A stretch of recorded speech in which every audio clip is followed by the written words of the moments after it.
Forgive me if you've heard this before, but we have yet another huge week in the CAA in Week 5. You ain't lying, though. 2 top 25 matchups this week. God, man. I mean, where do we even begin? I guess we could begin with the top 25 matchups. Yep. So we've got Villanova hosting Maine, and James Madison, Kurt Cignetti making that trip to Elon. That one is juicy. It is. It really is. Much as I'm excited about that, Villanova Maine is. Oh, absolutely. That's like must-see TV, man. I mean, Maine, obviously the defending conference champion, and Villanova, who nobody was really paying attention to early on, and then now all of a sudden they're front and center, number 8 team in the country, just knocked off Towson in a game that it looked like at multiple points in that game, I thought, okay, that's going to be a tough one for Villanova to swallow. Like that may sink them. Yeah. In particular, when they go up 14 late, and then Towson battles back, ties the game. They're at home. They got the momentum. Yeah. But Nova was strong. You know, Towson kicked that field goal to take the lead. Villanova didn't even flinch. Drove straight down the field and nailed a 40-some-yard field goal to send it to overtime, and then got it done in overtime. It was really impressive game for both teams, how they answered. They just back and forth. Then, Villanova took a couple possession lead there. Towson answered, and then Villanova was finally able to get a stop there in overtime. But, yeah, what a fun game. Yeah, I mean, it was funny because that game's running concurrent with Georgia Notre Dame and Oklahoma State Texas. Yeah. And you can make an argument that was the best game of the night. It was much more exciting than both of those games. Yes. No, it was.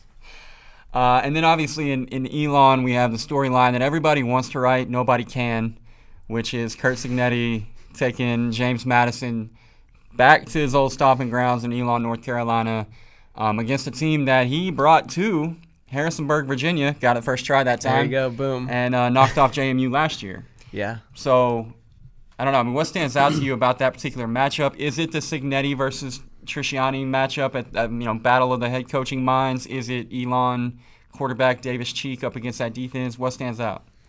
Yeah, I think it's kind of the coaches for me. Like you said, last year, what Kurt Cignetti did at Elon is absolutely incredible when you look at their past history. They only been to the FCS playoffs once before he got there. He takes them 2 years in a row in his first 2 years there. And not only do they go to the playoffs, but they beat the best team in the league, the team that had dominated the league. They'd won 19 straight CAA games. And then they go into the most intimidating place to play at in the league and win. And then the defensive coordinator from that team now steps up. He's the head man at Elon, and he now has to take on the guy who led them to that big upset. I don't know. It's weird, and it's probably going to be weird for both staffs on Saturday, but it makes for a great storyline. It would make for a great storyline if anybody could actually write about the storyline. That has proven difficult. Nonetheless, you know the deal. Yeah. Cignetti, JMU, going to Elon, top 25 matchup, going to be awesome. Besides the West Virginia game, I think this is the first time we'll see James Madison really tested. I don't really count the West Virginia game just because it's a completely different level of competition. Sure. Even then, they almost still won. Yeah, they were game. And Rashad Robinson didn't play against Chattanooga last week. He practiced all week and is going to play this week, so that will make Davis Cheek's life a little bit more difficult. Yeah, so will Rondell Carter. Yeah, and John Daka. And that, John Daka, yeah. No, good luck with that defense. Some non-conference games of note as well, and just for the record, CAA football teams are 21-4 against non-conference FCS opponents this year. It's really good. It is good. It's actually the best of any conference in all of the FCS, which is odd because we called that 3 months ago. Yeah. But, yeah, so there's that. But love it when we have stats to back us up, though. Yeah, math helps, but it still doesn't prevent people from coming after you in the comment absolutely. section. People don't want to hear math. But we have a couple of non-conference FBS matchups, and there's another streak to keep alive there. I believe it's 4 years in a row. Yes, 4 years in a row that the CAA would have a win over an FBS opponent. if Delaware can knock off Pitt. Okay. Or Towson can knock off Florida.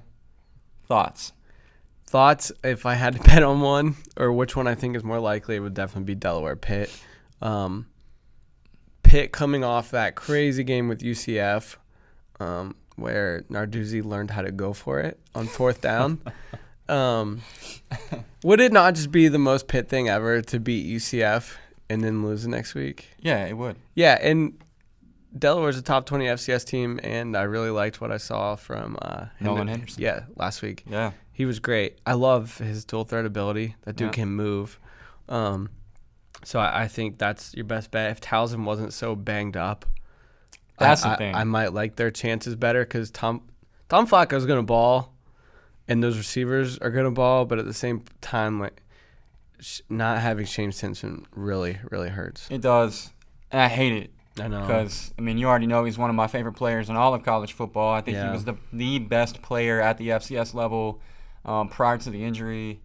And I also thought Towson was a team that had a very real shot at a national title. And when I saw the schedule coming into this year, I looked at that Florida game, and I really thought that was an opportunity for Towson to shock the world. And it would have set up perfectly with the injuries at quarterback at Florida. What they did against Tennessee, I don't want to hear about. It's Tennessee. That game was ugly. No, that game was ugly. I just think Florida was ripe for the picking. Yeah. But I don't know that Towson has enough firepower left with, like you said, being banged up like they are. But, look, I'll go on record as saying that I'm cheering hard for Towson. We are going to ride on the road against an SEC opponent. Let's not act like Florida's unbeatable in the swamp here in the past 10 years because they've definitely lost to worse teams there. Georgia Southern comes to mind. Georgia Southern a few years ago. Yeah, sure. And more importantly, Towson has the better quarterback. Absolutely. So you start there. What else we got? Oh, one thing I wanted to mention. Mm-hmm. Speaking of CAA superiority, the FCS leading rusher and receiver both reside in the CAA. And I don't feel like we talk about Rhode Island enough just because they've had some tough nights thus far this year, but Aaron Parker leads the FCS in receiving yards per game at 171.7, second in receptions per game with 10. He's topped the 100-yard mark in all three games, including a 12-catch, 227-yard effort against the Blue Hens, and he's coming up on the all-time receiving record at Rhode Island. Yeah, he's pretty awesome. And Justin Covington, you see how I'm setting this up now. I do. Justin Covington ran for a career-best 194 and a touchdown last week. He leads the FCS in rushing with 556 yards, fourth in yards per game at 139.0, and he so happens to be today's guest right now. Justin, thanks so much for hanging out with us today, man. No problem. Look, man, so I'm going to get right to it. Preseason number 9 in the CAA. Nobody's talking about you guys. No one off your team was a preseason all-conference. There's nothing. And then you come out and smack Colgate in week 1. You're 4-0 as we're sitting here right now, number 8 team in the country. I have to ask you, how much did at least the perception of disrespect fuel you guys early on? It's funny because we have a saying that we go by 0 and 9, and it is reference to the 0 all-league players that the CAA said we didn't have in the 9th ranking that we were picked. And we kind of just used it as a chip on our shoulder to see, that's where we were ranked, before the season, and that's how, people felt about us. But in all honesty, it doesn't really matter, to us because, we're aware of, like, what we have and what we're trying to do each week. But we do play with that chip on our shoulder, because, we are 4-0, and now, we're getting a little more publicity and people are looking more into the offense and the defense of the team and, things like that. But, we just pride ourselves on just, remembering that, we were 0-9. We were 0-9, 0 all-conference players, and we're picked 9th in the league. And, we're just trying to play ball. I like that. And you may have surprised everybody else, but how much of this did you see coming? I guess I wouldn't say I saw it coming, but, the team has worked hard, and, we've all this year and trying to do the best we can and just playing for each other. And I think when a team can buy into, playing for each other, all the statistical stuff will come, the wins will come, and all the, all conference, all league, all that stuff will come. But the team comes first. So I think everyone has bought into trying to do everything we can to better the team. And, when you do that, then you get, several guys scoring touchdowns, guys running for a lot of yards, Dan throwing touchdowns, defense getting interception, and it kind of just flows. When you guys play Maine this weekend, it will be the third ranked team you've played so far this year, and you're likely, as tough as the CAA is, going to have a few more on down the line. How do you kind of take it week to week and just focus on the opponent that week and not look ahead? I think the players, and I think the coaches do a great job of, we're just trying to make sure we focus on one thing at a time, one day at a time. So after a game, so after Townsend, we watched the film on Sunday, and we enjoyed the win. But then, by Monday, it's flushed down the toilet, and now we're focused on Maine, and then we're focused on, having a good Tuesday practice, having a good Wednesday practice, having a good Thursday practice, Friday walkthrough, and then playing on Saturday. You can't really overlook, any opponent, in the CAA. Like, every week is a battle. Any team can lose on every given week. And I think even more so than last week, I think, Maine, they have a bigger chip on their shoulder. I think we have a bigger chip on our shoulder because they're the defending CAA champs. So if you want to be this, if you don't want to be the champions, you got to knock off the champions. So I think that's even more of a chip for us. But definitely, just taking things, one step at a time. We're not worried about week 10, week 9. We're just focused on Maine. So, Justin, a year ago, you're in a reserve role. You got double-digit carries in a game last year exactly one time. You rushed for 263 yards on the year. And, dude, you went for 194 last week alone. Career high, by the way. Congratulations. And you lead the championship subdivision with 556 yards through 4 games. Obviously, opportunity aside, I may be talking to the best running back at the FCS level, and I wonder what has been the biggest difference for you from sophomore to junior year. I think, definitely, I think the game has overall, slowed down. I think, my redshirt freshman year, sophomore year, the game moved a little faster, and I think now, with Coach Bowden and the offense and us kind of learning the offense together, the game is so much slower now, and I think I'm much more comfortable in my reads, and the game has slowed down in terms of just running the ball, and I think it helps when offensive line is playing really well. But I think the biggest growth in me is kind of maybe mentally, kind of understanding, looking at the defensive line fronts, like looking at where the backers are lined up, and maybe like just slowing my reads down and kind of just going from there. And I think I'm out on the field. Running the ball, kind of it looks much different, from the sideline and on the field, but it's kind of just moves really slow, and I'm able to, read and just use my vision and, run. No question. Hey, I want to double down on the history lesson, though. Bronx Player of the Year, first team All-State, All-City, All-League. You had 2 FBS offers, Army and Navy. Then you go to Villanova, you redshirt, you're a backup, and finally, you're the guy in the backfield, and all you've done is put yourself in the Walter Payton Award race and put your team right near the top of the polls. You realize that you basically are the epitome of what Villanova football is this year, which is a guy that no one talked about, a team that no one talked about, and you're playing with a chip on your shoulder and proving everybody wrong. Yeah, I actually kind of like that part. I told my mom, I think we like being an underdog. We kind of like when people, don't watch us and pick against us. Now we're trying to get a little more. So sometimes you just feel like too many people are talking about us. But we kind of like, week 0, everyone's like, Nova's playing 13th ranked Colgate, they're gonna lose, or then Townsend, it was like Nova played, their combined record of 3 teams they played are 0-9. They're not gonna beat Townsend. So it's kind of funny because now it's like people are like, okay, like Nova football is really good. They have a good offense, a good defense. But, it's kind of, we just try to like not pay attention. Sometimes I'd rather just prefer people not to talk about us at all. Like we're Sorry. just, we're just a team, we're just a team, trying to play. And, I think, definitely the publicity is great, but I think, definitely we're just trying to be the best we can be, and that's all we can really focus on. So last year you guys get off to a fast start as well, 3-1 with an FBS win over Temple, and then not the kind of end of the season that you guys wanted. Did you guys learn anything from that that you can carry over into this year for the middle and end of the season?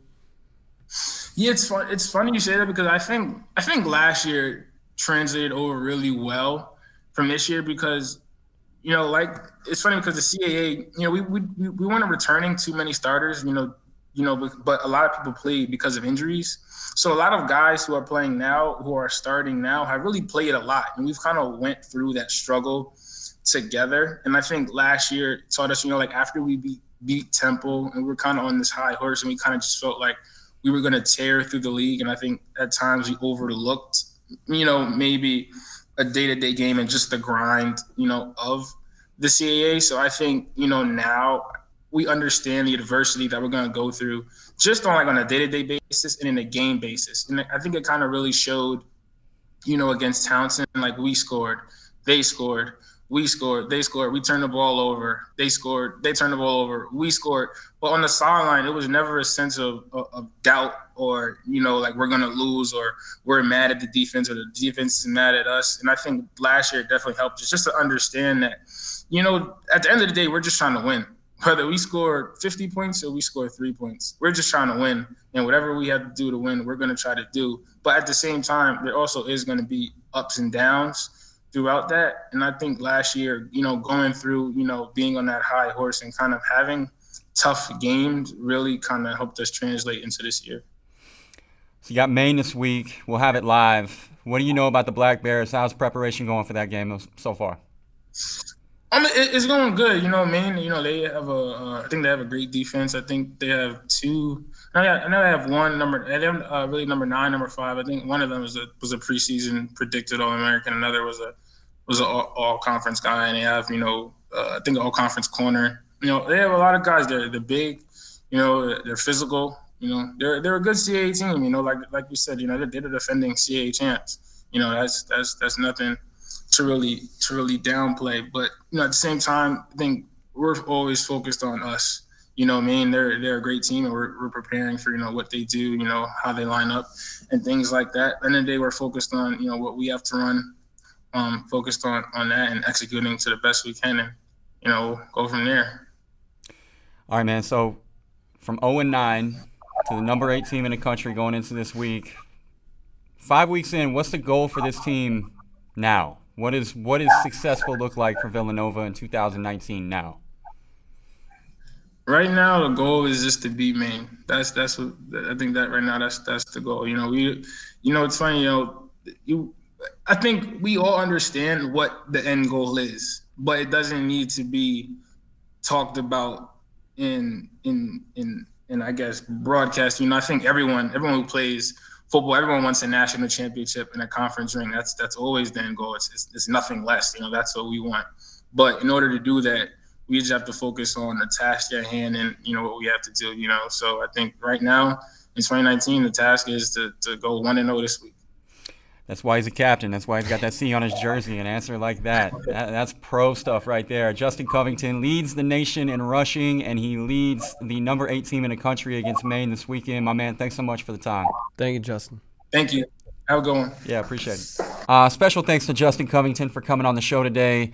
Also, a big shout out to all of our people at Villanova. My man Dean for setting up the interview. Really enjoyed our time with Justin. He's, for one thing, an impressive young man, but also a really impressive running back, man. Off to a phenomenal start this year when few, if anybody, was really expecting it. And again, Nova, Maine, live on FloFootball this weekend. And that's not all.